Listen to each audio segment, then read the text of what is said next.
Wellman TV. Marshall Ortega. Kabanata 111 Infinity Tower. Sa pinakamahusay na sex art man, itinuon ni Ervitod Sedov Alrint ang bot finish, iniwan. Footer Keswi Trati Tune. Mga pagtama. Foon-foron, ang darating na tinatawag na mga makatarungang palatandaan ng dating karelagan, na nagpapahiwatig ng Grand B-End ay napatunayan.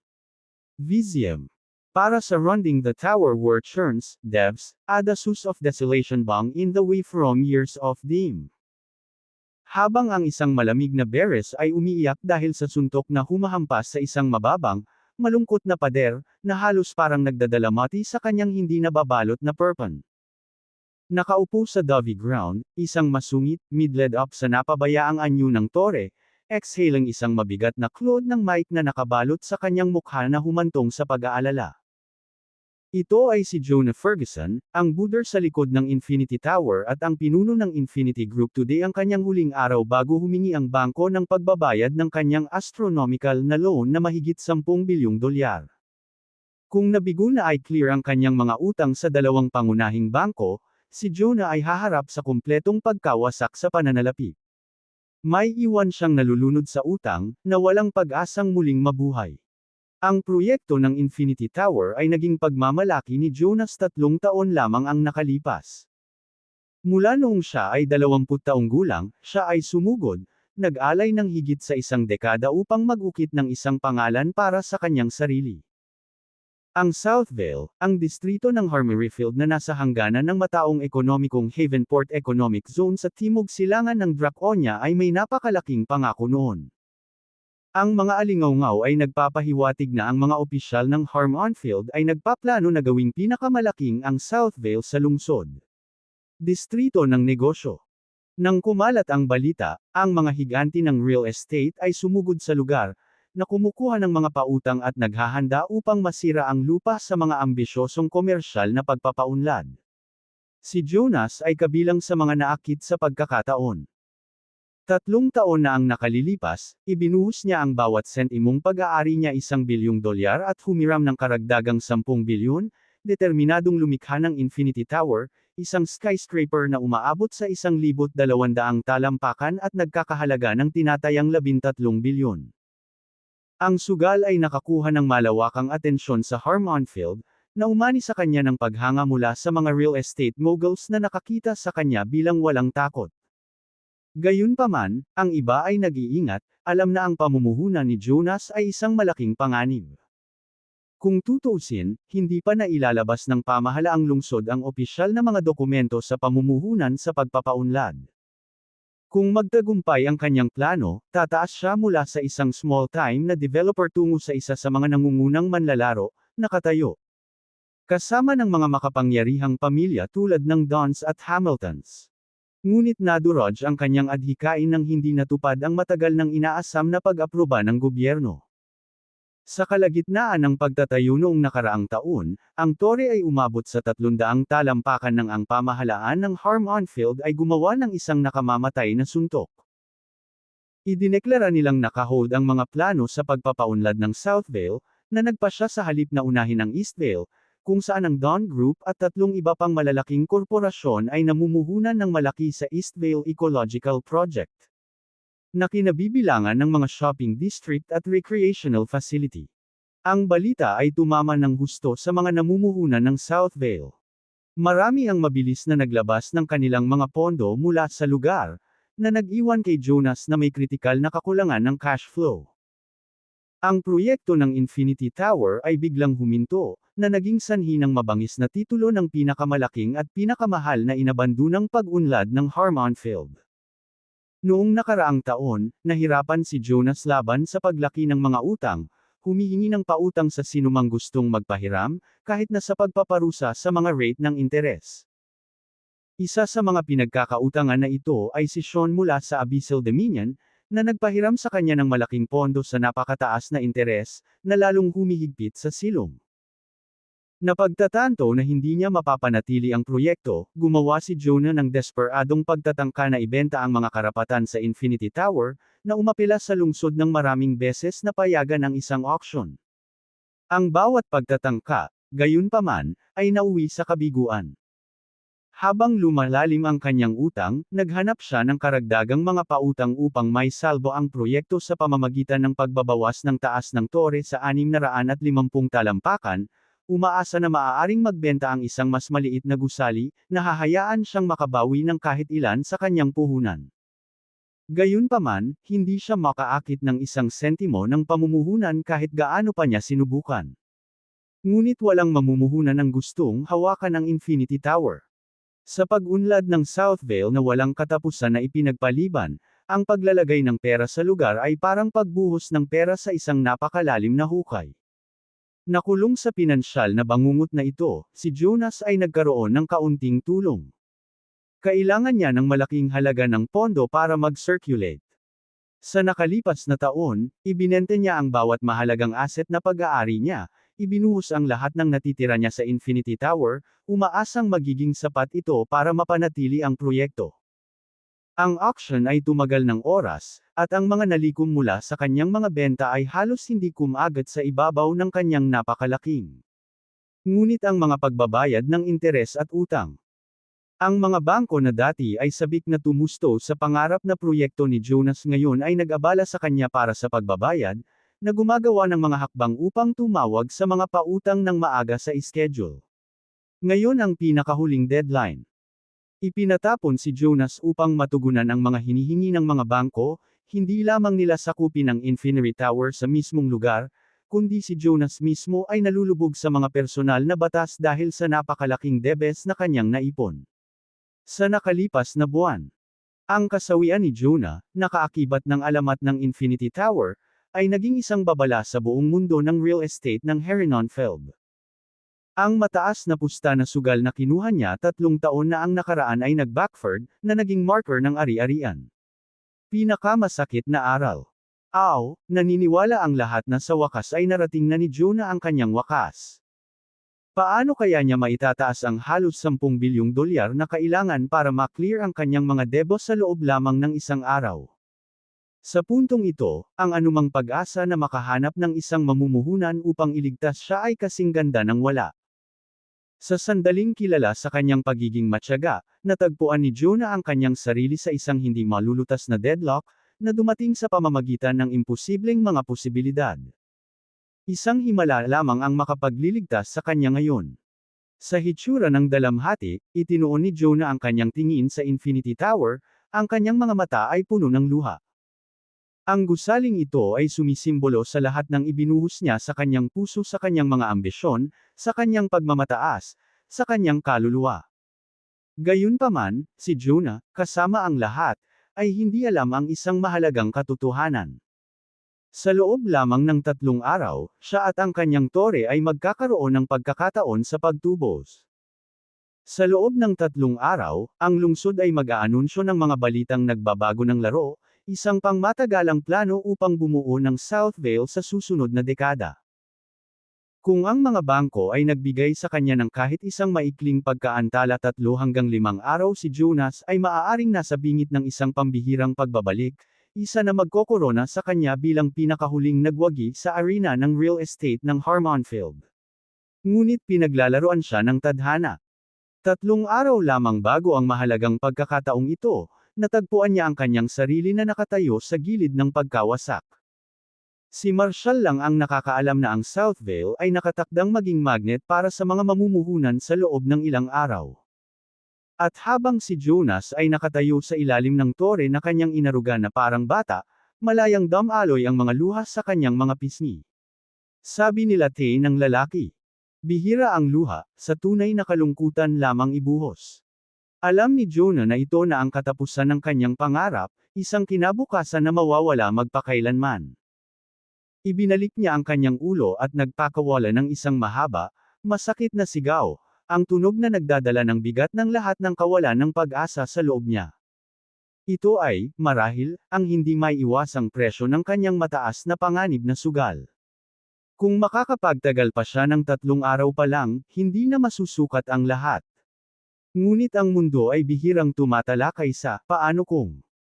Ang manipis na margin na iyon ng 3 araw ay nasa pagitan ng 10 bilyon at lubos na kahirapan isang bangin na masyadong malapad upang makatawid.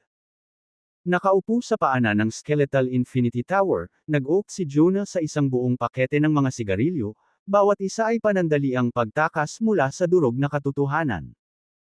Lumutang ang mga alaala sa mga unang araw ng proyekto, nang dumagsa sa kanya ang mga mamumuhunan, sabik na maging bahagi ng matayog na ambisyon na kinakatawan ng Infinity Tower. Ngayon, walang isang tao ang mamumuhunan kahit $100 sa pakikipagsapalaran. Ganito ba magtatapos? Malungkot siyang tumingin sa kaparangan ng mga construction site na nakapalibot sa kanya, ang tore ay nakatayo sa gitna nila. Biglang umilo ang phone niya na may headline ng balita. Ang mga Hamilton ng Universal Group ay humaharap sa mga hamon sa pamumuhunan sa Eastvale. Ang Dunn Group ay gumawa ng malaking pagkilos sa Eastvale Business District. Isang kislap ang kumislap sa mga mata ni Jonah. Ang Hamiltons ay nahihirapan sa kanilang proyekto sa Eastvale. Kung maaari niyang kumbansihin ang mga ito na ilipat ang kanilang focus at mamuhunan sa pagkumpleto ng Infinity Tower, maaaring mayroon pa ring pagkakataong lumaban. Ang kailangan lang niya ay isang injection ng 5 bilyon mula sa Universal Group. Maaaring tumayo ang Infinity Tower bilang tampok na pagtukoy ng Southvale. Kahit na walang agarang pamumuhunan ng pamahalaang lungsod, kung saan nabuo ang Infinity Tower at ang Commercial District, maaari silang lumikha ng sarili nilang hub ng aktibidad. Sa ilang sandali, ang Infinity Tower ay maaaring maging pundasyon ng Southvale, na umaakit ng pansin at pamumuhunan. Desidido, pinasadahan ng kamay ni Jonah ang kanyang gusot na buhok at nagtungo sa punong tanggapan ng Universal Group. Ito ang kanyang huling pagbaril, ang kanyang huling hakbang. Kahit anong mangyari, lalaban siya para sa Infinity Tower hanggang sa huli. Kung maaari niyang bigyang inspirasyon ang mga Hamilton na makita ang higit sa kasalukuyan at makita ang potensyal ng Southvale, maaaring mabuhay ang kanyang pangarap. Sa lahat ng nasa linya, kinuha ni Jonah ang isang huling pagkakataon, kumbinsido na maaari niyang hikayatin sila. Determinado siyang makitang bumangon muli ang Infinity Tower. Deal. Kabanata 112. Ang Southvale Land ay isang dead-end deal. Gemma set through the heavy vents, the urgery of hinding him to Universal Group as fast as he could. Mayaman. Nang nasa loob na siya ng walang kwentang lekday ng mga heater ng Universal Group, tinungo niya ang mula sa desk. Paliwanag ng kanyang anak na mataba at malinaw. Ang receptionist ay hindi nag-aksaya ng oras sa pag-abiso kay Liam, na mabilis na tumugon, at tinawag si Jonah na makipagkita sa kanyang opisina. Nagulat si Jonah sa kung gaano kabilis ang takbo ng pag-asa na bumahas sa kanya. Kung si Liar, ang panganay na anak ni Hamilton, ay handang makinig sa kanya, marahil ay may tunay na pagkakataon na ang Hamiltons ay makalaban sa Infinity Tower. Kilala sa kanyang matalas na mata para sa kumikitang mga pakikipagsapalaran, naging instrumento si Liam sa mabilis na pagtaas ng pamilya Hamilton sa mga nakalipas na taon, na binuo ang kanilang tagumpay sa kanyang mga insightful na desisyon. Nagsimulang maniwala si Jonah na ang reputasyon ni Liam bilang isang matalinong negosyante ay mahusay na kinita. Pinili ng Hamilton na sakupin ang Infinity Tower, baka makahanap lang si Jonah ng paraan para matakasan ang kanyang pinansyal na sakuna. Ang mga tuntunin ng kanilang pagsasama ay hindi gaanong mahalaga sa kanya sa sandaling iyon. Kunin man nila ang gusali ng tahasan o maging kasosyo niya, handang makipag-ayos si Jonas, hanggat nilapitan nila ang deal ng may tunay na layunin. Kung mabawi niya ang kahit 10 bilyon sa halos 20 bilyong ibinuhos niya sa Infinity Tower, maaari niyang bayaran ang mga bangko ngayon at iwanan ang kanyang bulubunduking utang. Kahit na lumayo siya na may kaunting pangalan, magkakaroon siya ng pagkakataon na muling buuin mula sa simula. Sa pinakamagandang senaryo, naisip niya, maaaring mamuhunan ang mga Hamilton sa Infinity Tower habang pinapayagan siyang manatili bilang manager nito. Sa pag-aayos na iyon, maibabalik niya ang proyekto sa loob ng ilang taon, na humihinga ng buhay pabalik sa pangarap na dati niyang itinatangi. Sa lahat ng mga posibilidad na ito ay kumikislap sa kanyang isipan. Sinundan ni Jonah ang receptionist sa opisina ni Liam. Si Liam, na kasalukuyang namamahala sa mga gawain ng Universal Group habang wala ang kanyang ama, si Perry, ay malalim na nakikipag-usap kay Eric. Sila ay abala sa isang talakayan tungkol sa patuloy na pag-unlad sa Southvale, isang proyekto na nagbibigay sa kanila ng hindi maliit na halaga ng problema. Ang mga Hamilton ay lumubog ng halos 3 bilyon sa Southvale, at dumami lamang ang mga komplikasyon. Oras. Kahit na ang kanilang kayamanan ay tila malawak sa mga tagalabas, ang mga Hamilton ay nababanat ng manipis, ang kanilang kapital ay nakatali sa ambisyosong mga pakikipagsapalaran na nag-iwan ng kaunting puwang para sa kakayahang umangkop. 49 minuto pasado alas 8. Alam ni Liam ang hamon na kanilang kinaharap. Ang pagkumpleto sa iconic na Infinity Tower ay maaaring gawing isang maunlad na hub ang Southvale, na nakakaakit ng mga mamumuhunan at muling nagpapasigla sa lugar. Sa kaunting dagdag na kapital na 3 bilyon, ang proyekto ay maaaring kumita sa loob ng 3 hanggang 5 taon, na posibleng magparami ng kanilang pamumuhunan sa 3, na magbubunga ng higit sa 10 bilyon. Sa pagpasok ni Jonah sa opisina ng Universal Group, narinig niya ang mga snippet ng kanilang debate kung ibebenta ba ang kanilang ari-arian sa Southvale o mananatili dito. Si Liam, na nakita si Jonah, ay pinutol ang usapan at dumiretso sa punto. Mr. Ferguson, ipinapalagay ko na narito ka tungkol sa Infinity Tower, nagsimula siyang walang paunang salita, hindi mo kailangang mag-alala. Ang mga Hamilton ay handa na tanggalin ito sa iyong mga kamay. Ang puso ni Jonah ay lumundag sa ginhawa at pananabik. Nang siya ay nasa bingit ng kawalan ng pag-asa, isang kislap ng kaligtasan ang lumitaw. Salamat, Mr. Hamilton. Hindi ko alam kung paano magpasalamat sa iyo. Nauutol na sabi ni Jonah, nalulula. Sinenyasan siya ni Liam na maupo, hindi mabasa ang ekspresyon. Alam kong nagbuhos ka ng halos 20 bilyon sa Infinity Tower at sa mga nakapaligid na pag-unlad nitong nakaraang 3 taon. Ngunit maging makatotohanan tayo. Ang sinumang handang maglubog ng ganoong uri ng pera sa proyektong ito ngayon ay magiging isang tanga. He added with a dismissive tone, frankly, I'm only entertaining this because I feel bad for you. Consider it. Isang pabor. Pagkatapos, nang hindi nawawala, pinangalanan ni Liam ang kanyang presyo. I offer 200 million. If you're willing to part with Infinity Tower for that, we can make this deal. If not, you're free to leave. Bumilis ang tibok ng puso ni Jonas habang tumatalon siya sa kanyang mga paa, ang kawalan ng paniniwala sa kanyang mukha. Hindi niya kailanman inaasahan ang alok ni Liam na 200 milyong dolyar. Hindi man lang sinakop ng halagang iyon ang orihinal na pagbili ng lupa. Sa katunayan, ang lupa sa paligid ng Infinity Tower lamang ay nagkakahalaga ng halos kalahating bilyon. Ang ideya na inakala ni Liam na makukuha niya ang Infinity Tower sa halagang 200 milyon ay halos katawa-tawa. Mr. Hamilton, ang alok na iyon ay lampas mababa. Nagbuhos ako ng higit sa 20 bilyon sa Infinity Tower sa simula. Hindi man lang ako humihiling na kumita 10 milyon lang, at magkakaroon ka ng parehong tower at komersyal na kalye, tugon ni Jonah, sinusubukang panatilihing matatag ang kanyang boses. Humagalpak ng tawa si Liam. Jonah, anong iniisip mo? Ay!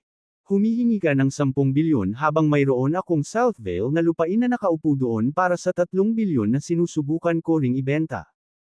At sa palagay mo ay handa akong maglubog ng pera sa walang laman na shell ng isang gusali na tinatawag mong tore. Wala akong maiiwan kundi scrap metal. Tumigas ang tono niya. 200 million ang offer, could take it or leave it. Wow, your Southie and soda gersong ang gugod to poor ni Inson Almer. The hashtag analysen areas with the Thursday asen get jasnej duet grain of roti s balina kothar all anaside the Thai is a femdom pews why would the post that the forgot for spring is map chest for your silly cage your so you change your sound you for his herd mile playing so fats an edity. Cause. Toward the race planning on death is sont hate song, dagdag pa niya. In the tower my only does all and cone will be Sarah a teaser for.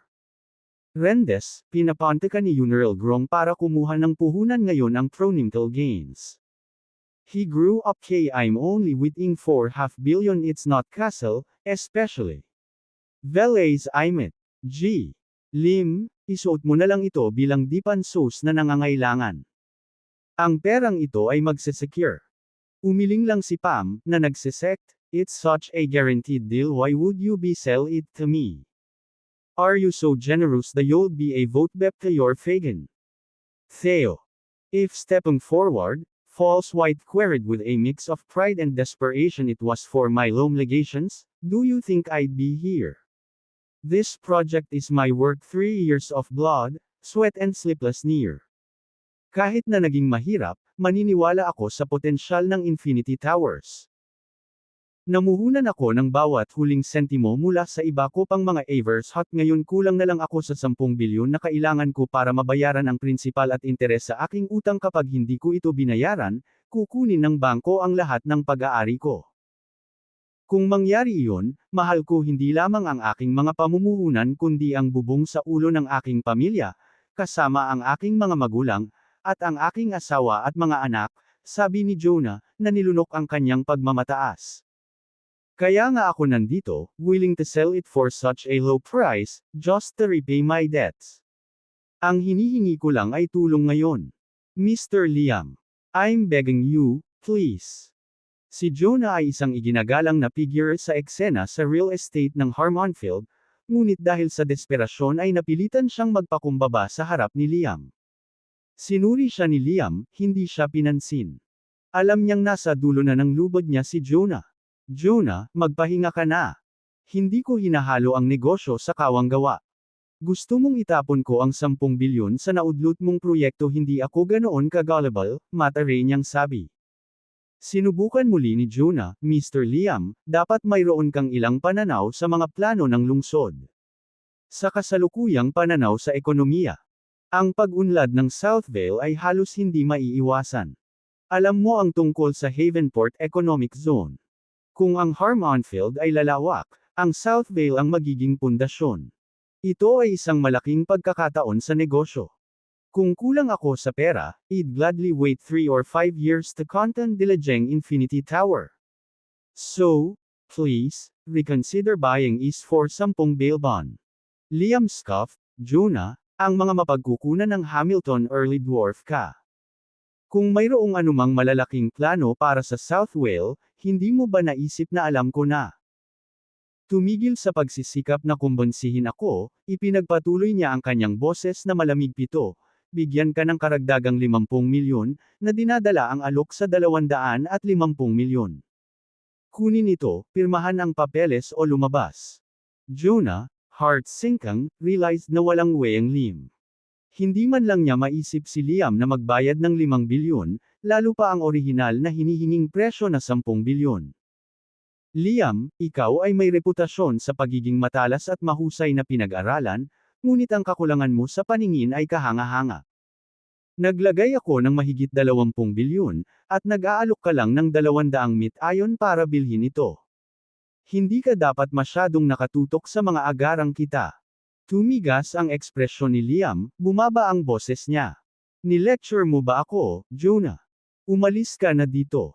Kahit na ibigay mo ito ng libre, hindi hawakan ng mga Hamilton ang junk pile na tinatawag mong Infinity Tower. Ineared niya, now, leave. Mapait na umiling si John, fine. I've seen your true colors today. I believe this is not the end. We'll see who comes out on top. Habang pinagmamasdan ng pag-urong ng figure ni Jonah, napangisi si Liam. Ang tanga. Wala akong interes sa iyong mahalagang Infinity Tower. Dead-end deal ang Southvale land. Habang naglalakad siya palabas ng Universal Group, nakaramdam si Jonah ng pagbibitiw. Palagi niyang naririnig na si Liam ay isang pinong negosyante, di umano'y responsable sa pagtatayo ng tagumpay ng Hamiltons. Ngunit ang pagtatagpo ngayon ay hindi siya napahanga. Ito na ba talaga ang katapusan ng linya? Noon lang, naalala niya ang mga alingaw-ngaw ng tensyon sa pagitan ni Liam at ng Don sa Eastvale Business District. Paano kung lumapit ako sa Don Group? Magiging interesado ba sila sa Southvale? Sa Don Eastvale Development Group, Pumasok sina Zachary, Alice, at Vera sa lobby nang lumabas si Marshall mula sa security office. Sinenyasan ni Vera sina Alice at Zachary na makipagkita kay Howard para pag-usapan muna ang lupain ng Southvale. Pagkatapos ay lumingon siya kay Marshall. Marshall, offer ngayon lang. Pasensya na po. Alam mo naman ang kalagayan ng pamilya natin kaya hindi kita matanggap. Nagkibit-balikat si Marshall, walang pakialam. Hindi na mahalaga. May 3 bukas na proyekto sa Eastvale. Nag-extend ako ng offer sa'yo, pero tinanggihan mo. So what are you trying to get at now?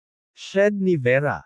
Si Zachary at Alice ay nasa isang masikip na lugar sa pananalapi.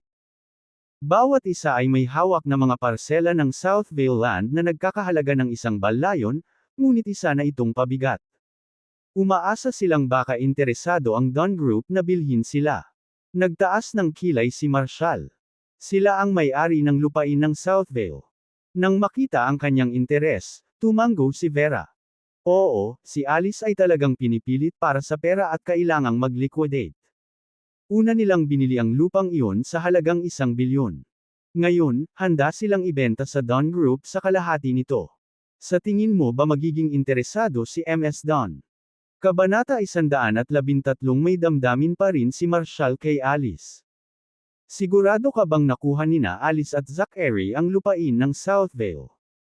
Napailing si Marshall habang pinagmamasdan sina Alice at Zachary na paalis. Natuklasan niya ang isang mahalagang piraso ng intel sa Wright Mansion, sa loob lamang ng 3 araw, ang konseho ng lungsod ay opisyal na mag-greenlight ng pamumuhunan at pag-unlad sa Southvale. Kapag dumating ang anunsyo, ang lugar ay magiging pugad para sa interes ng mamumuhunan. Kung alam nina Alice at Zachary ang tungkol dito, walang banta na ibebenta nila ang lupa ng mura. Binatukan ni Vera si Marshall ng inis na tingin. Bakit naman ako mag-aaksaya ng oras sa pagsisinungaling sa'yo tungkol dito? Narito si Alice upang makipagkita kay Howard, umaasang makumbinsi si MS Dunn na kunin ang ari-arian ng Southvale. Tumawa si Marshall, naiintriga sa kanyang pagpupursage. Napabuntong hininga si Vera. Siyempre, alam kong matagal na. Malamang na hindi papayag si Howard. Ang Dunn Group ay hindi nakakakita ng malaking halaga sa ganoong uri ng pamumuhunan. Bukod dito, ang Southvale ay karaniwang isang hukay ng pera, walang gustong kumuha nito. Nagkibit-balikat si Marshall. Kung alam mong babagsak ito, bakit ka pa mag-abala? Napabuntong hininga si Vera. Medyo komplikado ang sitwasyon ng pamilya ni Alice ngayon. Nasabi ko na sa iyo ang tungkol dito. Kakabalik lang ng kanyang lolo mula sa ibang bansa, ngunit ang kanyang kalusugan ay nabigo. At ang mga doktor ay nagbigay sa kanya ng isang malungkot na pagbabala, 6 na buwan na lang ang natitira. Kapag alam ito ng mga shareholder at kamag-anak ng Millers, sila ay angling upang kunin ang kontrol ng Miller Group. Hindi nila gusto ang ideya ni Alice sa Timon. Lalaki. Kahapon lang, sa proyektong Eastvale, ang walang ingat na mga galaw ni Alice ay nagpalala ng kakilakilabot na Miller Group. Sitwasyon. Ngayon, ang kanyang pamilya at mga shareholder ay nakikipaglaban. Inilabas pa nila ang pamumuhunan sa Southvale, hinihingi ang mga sagot mula kay Alice. Itinaas ni Marshall ang kanyang mga kamay sa sobrang inis. Siya ang nagdala nito sa sarili niya. Isang tipid ng ngiti ang ibinigay ni Vera. Oo. Pagkatapos makinig sa pitch ni Zachary, namuhunan si Alice ng $1 bilyong mula sa Miller Group sa proyekto ng Southvale. Ngayon, ang kanyang pamilya at mga shareholder ay tumalikod sa kanya. Kung hindi niya kakayanin ang sitwasyon sa Southvale, magsasama-sama sila para pilitin ang kanyang lolo na alisin sa kanya ang kanyang executive role sa Miller Group. Higit pa rito, ang utang na kinuha ng Miller Group para sa Southvale land ay malapit nang mag-mature, at ang bangko ay nag-issue ng abiso sa pagbabayad. Kung hindi makabuo si Alice ng 500 milyon para mabayaran ang utang sa mga susunod na araw, maaaring masangkot ang Miller Group sa isang krisis sa utang. Kung mangyayari iyon, magsisimula ito ng domino effect, at maaaring bumagsak ang buong kumpanya. Ang kaganapan sa pagpirma ng kontrata ngayon ay nagdulot ng isang malubhang suntok sa Miller Group. Kung lumabas ang salita na ang mga pautang sa bangko ay overdue, maaaring ito na ang katapusan para sa Millers. Sa teknikal, ang mga shareholder ay may mga pondo upang patatagin ang Miller Group. Ngunit sila ay tumatangging makialam, gamit ang South Vale Nest bilang pagkilos upang bawiin ang kontrol mula kay Alice. Sa ngayon, ang South Vale Land ang pinakamalaking hadlang ni Alice kung hindi niya ito bibitawan, mahihirapan siyang manatili sa Miller Group. Maaaring hindi mo alam ito, ngunit si Alice ay may malaking pagmamalaki. Siya ay palaging nangangarap na maging isang makapangyarihang negosyante tulad ni Daphne at walang intensyon na umatras mula sa pamumuno ng Miller Group. Iyon ang dahilan kung bakit sinusubukan niyang ibenta ang South Vale Land sa kalahati ng halaga nito para lamang mabayaran ang utang sa bangko. Kung mapapatatag niya ang Miller Group, ang kanyang pamilya at mga shareholder ay hindi makakagawa ng matinding hakbang laban sa kanya sa ngayon. Nagtatampo pa rin sa kanya ang lolo niya, kaya maliban na lang kung may malaking mangyari, hindi mahawakan ng pamilya niya ang posisyon niya. Habang nag-uusap sina Marshall at Vera, nakita nila si Jonah na nagmamadaling pumasok mula sa lobby. Nakipagnegosyo kay Jonah sa mga nakaraang taon. Kilalang kilala siya ni Vera. Ms. Silva, good to see you. Medyo nagmamadali ako, sabi ni Jonah na tumanggo kay Vera bago siya pumunta sa front desk. Pinagmasdan ni Vera ang pagod at nagmamadaling figure ni Jonah na pumasok sa elevator at bumantong hininga. Marshall, kilala mo ba kung sino iyon? Siya ang contractor na responsable sa South Vale Infinity Tower. 3 taon na ang nakalilipas, siya ay isang pangunahing puwersa sa tanawin ng real estate ng Harmonfield, kahit na nakakuha ng palayaw na, The Harmonfield Gambler, dahil sa kanyang mga mapanganib na pamumuhunan sa Infinity Tower. Sa huling 3 taon, naibenta niya ang halos 2 dekada na halaga ng mga asset at, sa pagitan ng personal na financing at mga pautang sa bangko, namuhunan siya ng halos 20 bilyon sa Infinity Tower at sa mga nakapalibot na komersyal na proyekto. Sinulyapan ni Marshall ang matangkad at bahagyang nakayuko na katawan ni Jonah, na kumikibot ang mga labi. Huminga ng malalim si Vera. Alam mo ba ang tungkol sa Infinity Tower sa South Vale, Marshall? Ito ay hindi lamang isang gusali. Ito ay bahagi ng isang malaking komersyal na ecosystem, na may isang shopping district at business hub na nakapalibot dito. Sa kabuuan, ito ay tumatagal ng halos kalahati ng komersyal na lugar ng South Vale. Lahat ng ito ay nasa ilalim ng pangalan ni Jonas. Ito ay minsan ang kanyang malaking sugal. Kaya lang, naging maasim ang swerte niya. Ang mga ipinangakong dokumento sa pagpapaunlad para sa South Vale ay hindi natupad. Sa huli, lumipat ang focus ng pamumuhunan ng lungsod sa East Vale site. Kamakailan lamang, ang mga alingawngaw ay kumakalat na ang hit rock bottom ni Jonah. Walang interesadong kunin ang kanyang komersyal na proyekto sa Infinity Tower. Ngayon, narito siya sa East Vale Development Group ng Don malamang para tingnan kung maaaring tumulong si Ms. Don sa kanyang mga isyu sa Infinity Tower. Nag-isip si Marshall, sa tingin mo ba ay umaasa si Jonah na ang Don Group ang kukuha sa kanyang Infinity Tower project?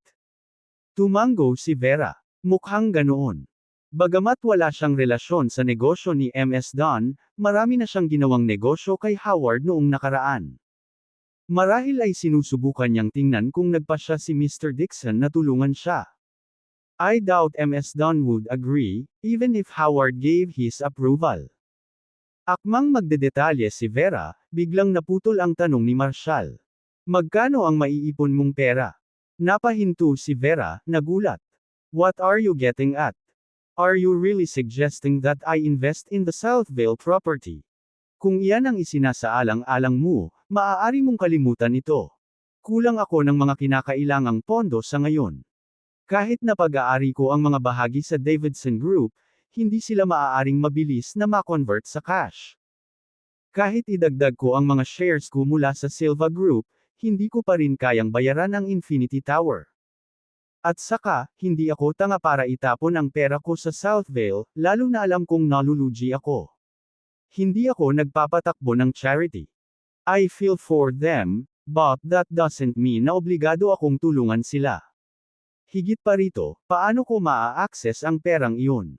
Regalo iyon ng aking ina ilang taon na ang nakakaraan. Bahagyang nagpout si Marshall. Ano ang kinakabahan ka? Hindi ko iminumungkahi na bilhin mo ng tahasan ang pag-aari ni Jonah. Hindi sapat ang iyong kasalukuyang mga mapagkukunan maliban kung magpasya ang mga dons na pumasok. Ang sinasabi ko ay, kung gusto mong makisali sa ilang capital maneuvering upang mabilis na mapabuti ang iyong cash flow, maaari kang mamuhunan sa ilang lupain sa Southvale. Hindi makapaniwalang tinitigan ni Vera si Marshall. Anong sinasabi mo? Are you trying to joke with me? There's no way I'd ever buy land in Southvale. Nagkibit balikat si Marshall. It's your decision kung maniniwala ka sa akin. I'm telling you, the land in Southvale is bound. Para tumaas ang halaga. Ito ay isang napalampas na pagkakataon upang hindi samantalahin ang gayong promising investment. Hindi bababasa, maaari mong isaalang-alang ang pagbili ng lupang pag-aari ni Alice, o kahit na ang lupain ni Zachary. Ari-arian. Marshall, seryoso ka ba? Ang dalawang plot na iyon ay nagkakahalaga ng 1 bilyon na magkasama. Wala akong ganoong uri ng pera sa kamay. Inilabas ni Marshall ang 2 bank card at ibinigay kay Vera.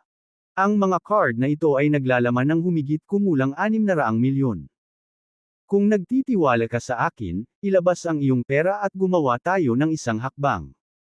Nagdududa ako na papayag si Howard na bilhin ang lupain nina Alice at Zachary sa Southvale. Gamitin ang perang ito para bilhin ang kanilang mga ari-arian. Teka Marshall, ano bang sinasabi mo? Bulalas ni Vera na gulat na nakatingin sa 2 baraha. Ikaw ba talaga? Ang Southvale ay isang kaparangan lamang. Nakakabaliw na gumastos ng ganoon kalaki. Huminto si Marshall, nagpupumilit na ipahayag ang kanyang pangangatwiran. Magtiwala ka lang sa akin. Hindi ako nagbibiro. Dahil doon ay tumalikod na siya at tinungo ang elevator. Saglit na natigilan si Vera, pinapanood si Marshall na paalis, at natanto na tama si Alice tungkol sa nararamdaman pa rin ni Marshall sa kanya. Kabanata 114 na inaasahan ko na 500 milyon, walang bawas.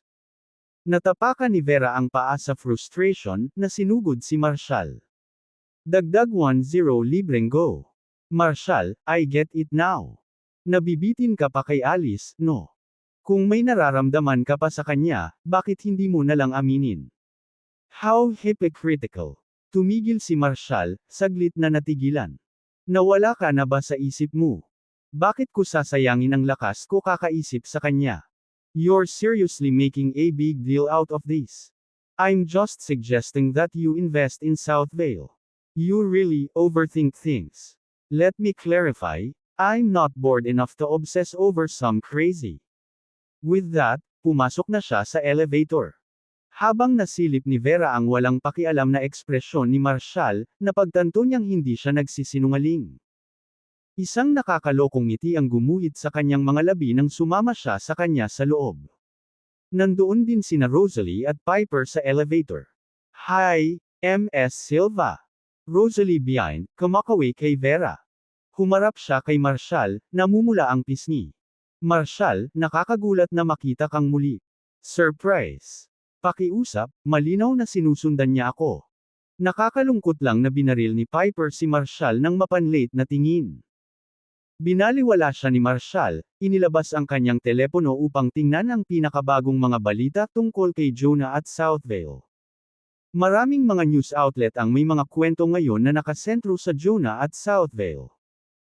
Iniulat ng pinakanakababahala na artikulo na si Jonas ay hinahabol ng maraming pinagkakautangan at naubusan ng mga pagpipilian. Nagkaroon siya ng malaking utang dahil sa proyekto ng Infinity Tower. Sa kasalukuyan, sinimulan na ng bangko ang proseso ng paghingi ng maagang pagbabayad ng utang. Ngayon ang huling deadline para mabayaran ni Jonah ang kanyang mga obligasyon sa pananalapi. Bukod dito, nagkaroon ng mas seryosong isyu sa paglalaro. Dati, pinalawig siya ni Sean mula sa Abyssal Dominion ng 1 bilyon na may interes. Predatory loan, na lumaki sa 2. Kung hindi niya mabayaran iyon, hindi lang haharapin ni Jonah ang mga demanda at pag-agaw ng asset. Maaari siyang nasa panganib mula sa mga tagapagpatupad ng Abyssal Dominion. Hindi napigilan ni Vera na matawa sa ekspresyon ni Marshall. Hindi niya maintindihan kung bakit palaging inaakala ni Piper na interesado si Marshall sa kanya. Nang makitang hindi siya pinapansin ni Marshall, napabuntong hininga si Piper, makinig, kailangan mong umalis ka agad. Huwag kang tumira sa tapat ko. Mayroon ka bang kakaibang pagkahumaling? Bakit araw-araw mo akong ginagago? Ito ba ay isang uri ng dumating sa iyo? Hindi ko kayang tiisin ang mga tulad mo. Para malaman mo, kung susunod ka ulit, tatawag ako ng pulis. Tumangala si Marshall, patungkol sa galit na si Piper. Lely, kailangan mo talagang magpakatanga. Sino ka sa tingin mo para minamaliit ako? Umalis ka na nga, para kang langaw na nakakairita, puro huni lang. How dare you? Akala mo ako ang dahilan ng issue. Namula ang mukha ni Piper nang itinuro ng galit na daliri si Marshall. Sa Eastvale Development Group at sinundan kami dito. Natuklasan pa niya kung saan kami nakatira sa Graceview Apartments at lumipat doon, sa tapat namin. Walang paraan na ang lahat ng ito ay nagkataon lamang. May balak siyang makuha ang puso ko. Si Vera ay matamang nakinig, nakaramdam ng panandali ang hindi makapagsalita. Ms. Dawson, kung ikukumpara mo tayong dalawa, sino sa tingin mo ang mas kaakit-akit? Or probably you should consider your own social standing. Kaya mo ba talagang sukatin ako? Natahimik si Piper, mabilis na sumulyap kay Vera. Gusto niyang gumanti ngunit napigilan niya ang kanyang dila sa tamang oras. Bumungad si Vera kay Piper, isang mapang-asar na ekspresyon sa kanyang mukha habang nakataas ang isang kilay. Piper, sa palagay mo, sino sa tingin mo ang mas gusto ni Marshall? Isang kaakit-akit na babae ng aking estilo, o isang ordinaryong katulad mo? Natigilan si Piper, namumula ang kanyang pisngi habang nagpupumilit na tumugon. Bahagyang tumawa si Vera at lumingon kay Marshall, na abala pa rin sa balita sa kanyang telepono. Humakbang papalapit, bumulong siya, may interes ka ba talaga sa kanya? May iritadong tingin pero hindi sumagot, lumabas ng elevator. Binaril ni Marshall. Nang nasa labas na si Vera, humagalpak ng tawa si Vera, tinakpan ang bibig habang pilit na pinipigilan ang sarili. Haha, masyadong nakakatawa. Nahuli mo ba ang ekspresyon ng mukha ni Piper nang makita ka niya? Parang ang akala niya ay isang pervert ka. Seryoso, inistorbo mo ba talaga ang kawawang babaeng iyon? Mag-abala. Pakiusap, nagdedelusyon ang babaeng iyon. Hindi mo ba napansin? Every time I see her, she insists I'm chasing after her. Don't know why she'd think I'm interested in her. Siya ay gagawa ng isang mahusay na taga-sulat ng senaryo. Malinaw na namiss niya ang kanyang pagtawag. Hahaha. Natawa si Vera sa inosenteng mukha ni Marshall na halos hindi na siya makatayo. Sa sandaling iyon, lumabas sina Zachary at Alice sa opisina ni Howard, mukhang nalulungkot, at hindi sinasadyang nabangga sina Marshall at Vera. Biglang tumigil ang tawa ni Vera nang mapansin niya ang malungkot na ekspresyon ni Alice. Humakbang siya at nagtanong, Alice, paano ito nangyari? Anong sabi ni Mr. Dixon? Isang malalim na buntong hininga ang pinakawalan ni Alice. Walang swerte. Binanggit ni Mr. Dixon na ang mga Don ay hindi interesado sa gayong menor de edad. Pamumuhunan. Bukod dito, ang lupain sa Southvale ay bumaba ng malaki. Kahit na ang Don Group ay hindi cash-strapped, hindi sila mamumuhunan ng $1 billion para sa Southvale property na hawak namin ni Zachary. Og. Vera, sikip talaga ako dito. Sinulyapan ni Vera si Marshall, nag-alinlangan sandali, at pagkatapos ay tinanong si Alice, anong presyo ang isinasaalang-alang mo para sa ari-arian ng Southvale? Umiling si Alice, bakas sa mukha niya ang pagkabigo. Noong binili namin ang lupain ng Southvale, wala pang 500 milyon ang halaga nito sa amin. Kahit na nag-invest kami ng ilang karagdagang pondo sa nakalipas na 2 taon, hindi yun ipinapakita ng kasalukuyang merkado. Sa ngayon, we're just trying to recover our initial investment, wala na. Kung hindi natin maibenta ang ari-arian ng Southvale ngayon, hindi ko na mababayaran ang utang sa bangko, at baka kailanganin kong humiram ng pera para lang mabayaran ang utang ng bangko. Iyon ay isang isyo, ngunit ang mas makabuluhang problema ay ang aking mga kamag-anak at mga shareholder ay gagamitin ang sitwasyong ito upang lumikha ng gulo para sa akin sa harap ng aking lolo. Nilingon ni Marshall si Alice. Mayroon ka bang mga dokumento para sa ari-arian ng Southvale? Nagulat si Alice. Hindi niya inaasahan na itatanong iyon ni Marshall sa kanya.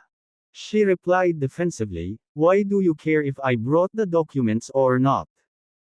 Mabilis na sumingit si Vera, "Hindi, Alice, ang ibig sabihin ni Marshall ay mayroon siyang magagamit na pera at interesado siyang bilhin ang iyong ari-arian sa Southvale." Nagtatakang nakatingin sa kanya sina Alice at Zachary. "Ano ang sinabi mo?"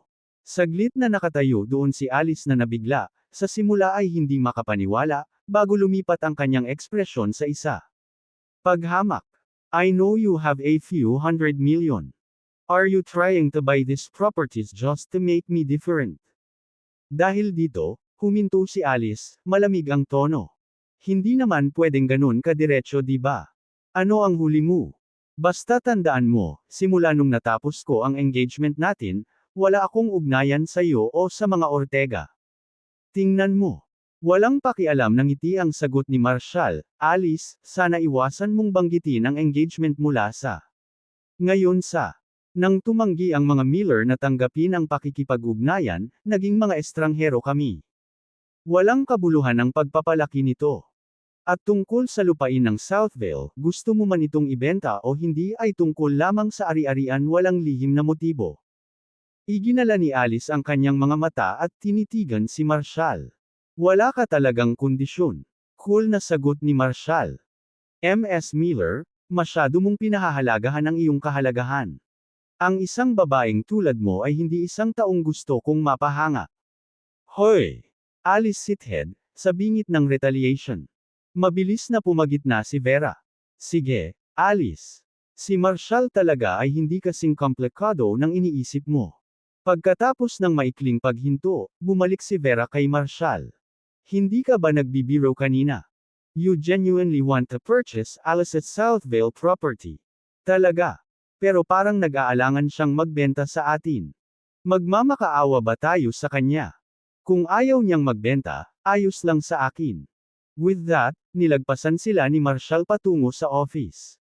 Nang makitang umalis na nga si Marshall, mabilis na tumawag si Alice. "Sige, kung talagang gusto mong bilhin ito, dapat ay handa ka na ng pera. Hindi ako gumagawa ng installment o credit, I expect 500 million, not a penny less." With that, tinapunan niya ng masamang tingin si Marshall. "Mayroon ka ba talagang pera na matitira?" Kabanata 115. Kung babalik ako sa aking salita, isa akong hayop. Bago pa makasagot si Marshall, hinawakan ni Vera ang dalawang tawag sa bangko sa harap ni Alice. Ito ay kay Marshall, at sila. Humawak ng humigit kumulang 500 o 600 milyon. "Alice, kung talagang willing ka na dumaan sa transaksyong ito, maaari naming i-verify ang mga pondo ngayon at hawakan ang mga papeles. Kapag tapos na iyon, ang paglipat ay magpapatuloy kaagad." Sinulyapan ni Marshall si Vera at sinabing, "Sige, iiwan ko ito sa mga kamay mo. Pagdating ng panahon, pipirmahan ko ang transfer agreement." Pagkatapos, dumiretso siya sa kanyang opisina. "Ay, Marshall." Nang makitang inilipat talaga ni Alice ang kanyang plano sa Southvale, nagmadaling sinundan ni Zachary si Marshall. "Mayroon din akong Southvale plot. Any chance you'd consider buying mine along with hers?" Tumigil si Marshall, tinitigan ng may interes si Zachary, at tumawa. "Talaga, bibili ako. Bakit hindi? Malamang hindi mo pa alam lahat, pero damnable na ang halaga ng Southvale." Napangisi si Alice sa loob. Isang tanga lang ang mahuhulog niyan. Napangisi si Zachary sa loob-loob. "Marshall, ang tanga mo. Ang halaga ng Southvale ay hindi magdedouble, anong biro?" Gayunpaman, pinanatili niya ang isang sobrang kaaya-ayang harapan. "Eksakto, kung hindi ako nagmamadaling bawiin ang aking mga pondo at bayaran ang interes ng loan shark ni Sean, hindi ko iisipin na ibenta ang aking Southvale plot. Sigurado ka bang hindi ka magsisisi sa pagbebenta sa akin ngayong nakatakdang tumaas ang presyo ng Southvale?" Sabi ni Marshall, casual na inilabas ang kanyang telepono para i-record ang pag-uusap habang sumulyap sa pagitan ni Alice at Zachary. Alice na huff. Marshall, sa tingin mo ba ay kasing muwang mo ako? Once I, Alice Miller, sell my Southville plot, no matter the price, I won't have any regrets. Ngumiti ng nakakaloko si Marshall. Pero paano kung biglang umakyat sa 15 bilyon, 20 bilyon, o higit pa sa loob lang ng ilang araw? Hindi ka magsisisi. Alice snapped back, pera lang. Tingnan mo, umaarte ka na parang hindi mo pa nakikita ang mundo. Kung babalikan ko ang sinabi ko. Hayop ako. Nakakagaan ba ang pakiramdam mo? Nagkibit balikat si Marshall. Sige, naniniwala ako sa'yo. Ikaw naman. Zachary. Sabik na tumalon si Zachary, talaga. Kapag nabili na ang isang bagay, hindi mahalaga ang presyo, hinding-hindi ko ito pagsisisihan. Iyon ay isang pangunahing prinsipyo. Gaya nga ng sinabi ni Alice, kung babalikan ko ang aking salita, ako ay isang hayop. Perfect. I'll offer you 400 million para sa Southville plot mo. How about that? Sabi ni Marshall na may ngiti sa gilid ng labi. 400 milyon. Nawala agad ang ngiti ni Zachary. Parehas ang plot ni Alice sa akin. Bakit 400 million lang ang sa akin? Kung hindi mo matanggap ang presyong iyon, ayos lang. Hindi ako bibili. Sagot ni Marshall, tumalikod na para maglakad. Zachary exurge of rintans. Nagre-rally ang kama ni Marshall. 1 milyon ng presyo. Gayunpaman, kung hindi siya nagbebenta ng Huss Southville plot ngayon, mawawalan lang ito ng halaga sa paglipas ng panahon. Zanalay, maaaring hindi ito nagkakahalaga ng kahit 1 sentimos. Nagngangalit ang kanyang mga ngipin, sabi niya. Sandali lang Marshall, 400 milyon yan. Magbebenta ako. Bumalik ang tingin ni Kerrydale Marshall kay Vera, magdadagdag ka pa ng pera at bumili ng lupa ni Mr. Gill. Kung nag-aalala ka, isipin mo na lang na pautang ito sa akin. Saglit na nag-alinlangan si Vera bago sinabing, sige, let's go handle the transfer paperwork. Umalis siya sa Eastvale kasama sina Zachary at Alice. Samantala, pinatay ni Marshall ang recording sa kanyang pain. Alam niyang sa loob ng 3 araw, tataas ng 10 beses o higit pa ang presyo ng Southville plot. Ang pagdagsa ng mga sabik na mamumuhunan ay magbaha sa lugar. Sa oras na iyon, siguradong magsisisi sina Alice at Zachary kapag nakita nilang tumaas ng maraming beses ang halaga ng kanilang lupa. Mas mainam na magkaroon ng backup na plano kapag nakikitungo sa mga hamak at maliliit na tao, upang makatipid ng hindi kinakailangang gulo sa susunod. Pagkaalis ni Vera at ng iba pa, nasagasaan ni Marshall si Jonah habang papalabas ito sa opisina ni Howard. Madalas ang kanyang nalulungkot na ekspresyon, alam ni Marshall na si Jonah ay malamang na tumama sa pader kasama si Howard. Si Jonas ay nadapa, puno ng kawalan ng pag-asa, bumubulong sa sarili, tunay na naabot ko na ang dulo ng aking lubad. Buntong hininga. Wala akong magagawa, kapalaran ko lang, kapalaran ko. Kung hindi ako bibigyan ng Diyos ng paraan, kahit anong pilit ko, nagsasayang lang ng oras. Not necessarily if you meet me. Sabi ni Marshall, humakbang sa harapan ni Jonah na may kalmadong ngiti. Tumangala si Jonah kay Marshall at nagtanong, sino ka? Bahagyang tumawa si Marshall, Thurston Marshall Ortega. Ikaw ba si Jonah Ferguson ng Infinity Tower? Marshall Ortega. Sandaling nag-isip si Jonah ngunit hindi niya maalala ang ginawa ng binata. Pinagmasdan ni Marshall ang namumula na mga mata ni Jonah at sinabing, nabalitaan ko na may hawak kang mga proyekto para sa Infinity Tower at maraming commercial blocks sa paligid. Oo, ano ang ibig mong sabihin?